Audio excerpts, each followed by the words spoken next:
In this video, we'll be going over the process of eliminating the rotational spin from your rotational axis. And the reason you may want to do this is because of how myCNC handles rotation.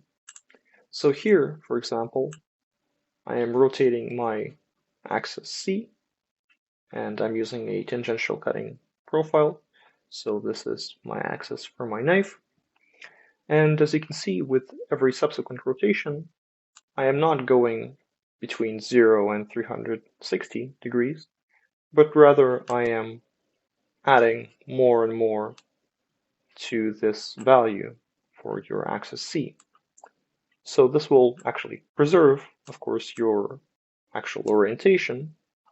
So if you just take this value and try and find the angle, it will still be correct. However, the case in which it becomes a little cumbersome is when we have, at the start of a program, for example, when we have some sort of a command that effectively says go to C is equal to 0. And as you can imagine, if we have some sort of a very high value here, we will have to spin and spin and spin until we reach C is equal to 0, which is, of course, extending the time it takes for us to complete our job. Since this is not desirable, we have within this M6 macro a built-in way to remove your whole turns. So it's this block right here. The chief thing here is the M212 PLC, which is always coming with your command G90, G0, C0.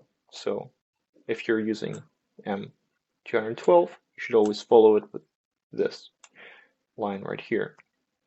So let's look at what M212 does.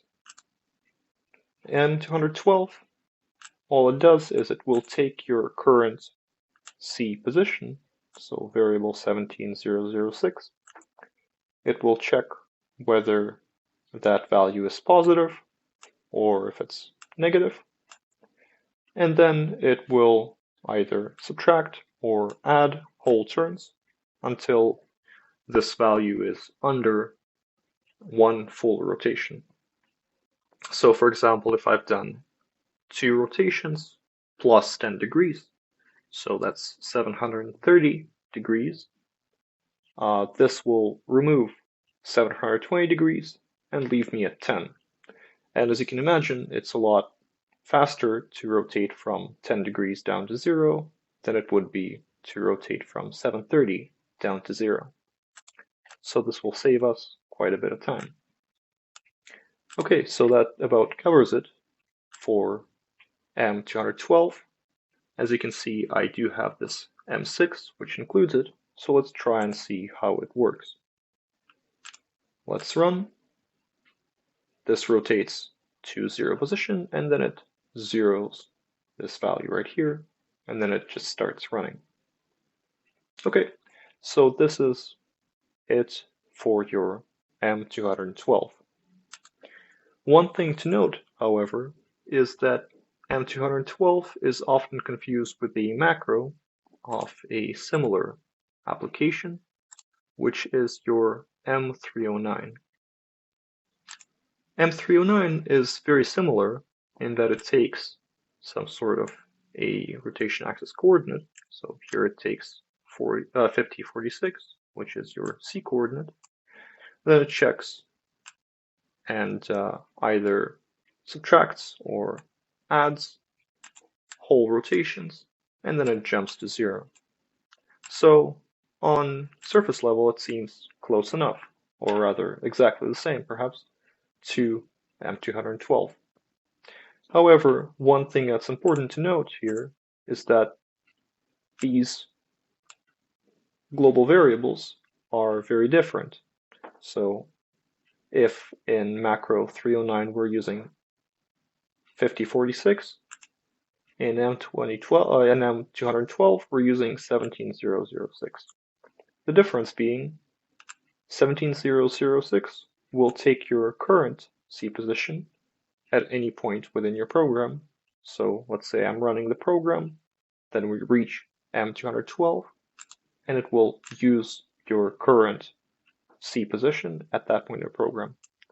However, if we do try to insert M309 within a G-code program, then it will not utilize your current position for your rotational axis, so C-axis here, but it will rather use the position of the C-axis at the point of pressing the start button right here. So let's say I press the start button, my position of C-axis is 193, and then let's say the axis rotates a bunch of times. The value that is used in M309 will still be 193. So this is obviously not suitable to use as an insert within your G-code. However, M309 still has its uses. For example, if I'm simply not running an application, but rather want to zero the axis from the main screen, I can still use it very quickly to zero like that. However, if you're ever using some sort of a PLC within your G-code, you should always use M212. I hope this covers it for the elimination of your rotational axis spin. If you would like more information, you can always visit docs.pvautomation.com. Thank you very much for watching.